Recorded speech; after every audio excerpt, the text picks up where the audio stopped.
they create the perfect storm. Perfect for filmmakers because they love to have total control over the environment. So whether you've got a movie where there's a dinosaur attack that happens in the rain, like Jurassic Park, or your movie has an upside-down kiss in the rain, like Spider-Man, or maybe your movie has a triumphant scene in the rain, like Shawshank Redemption, you're going to want to film it on a backlot like this, as opposed to the real world. So you don't got to wait around for it to rain. Nobody got time for that.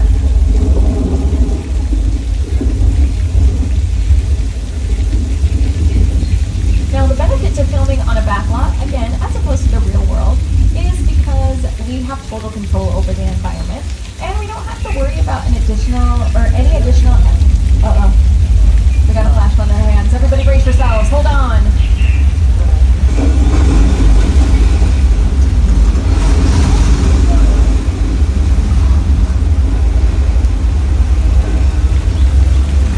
Alrighty, friends, we are at our captain bar. We will return to the car shortly. Friendly reminder, please remain seated. If you need assistance, drop your phone. Just can't wait to use the restroom. Pull the red cord to get my attention. Otherwise, please remain seated and hold on. Now, many of you may be aware that last year we celebrated the 50th anniversary of the release of the film Jaws. Well, this year we're celebrating the anniversary of the release of the Jaws attraction.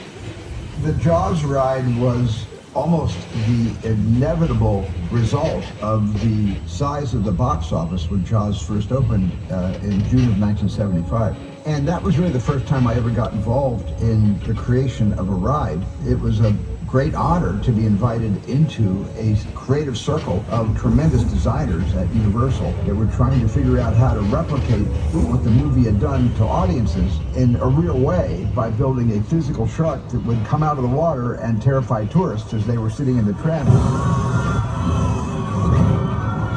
And the most amazing thing about the Jaws ride is it is exactly as it was from the time it was first placed on the Universal lot. There have been tweaks, of course, over the years, but it is essentially what the designers and myself all envisioned and created.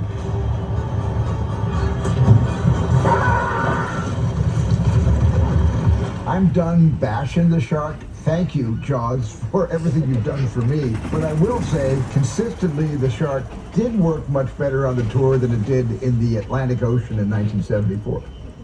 Now, continuing through Steven Spielberg Drive, we're going to be bypassing Colonial Street, where we recently filmed The Verve, starring National Treasure and Entertainer of the Year, Keke Palmer. We've got a very long relationship with the Academy Award winner. You could say it goes all the way back to the earliest days of the studio tour. My entire career began with my relationship with Universal Studios just as a high school kid on a tour bus. Remember, in those days, there weren't trams, there were buses called the Gray Line Tour Bus. And I was so excited and thrilled to be on the lot. This was my first time ever on a movie studio lot.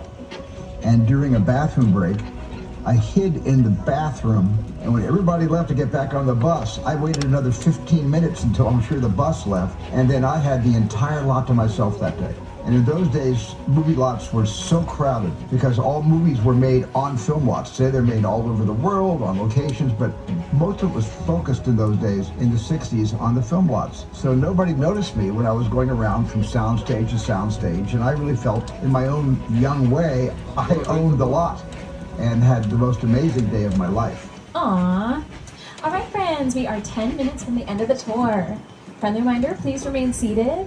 If you need assistance, pull the red cord to get my attention. Otherwise, please remain seated and hold on.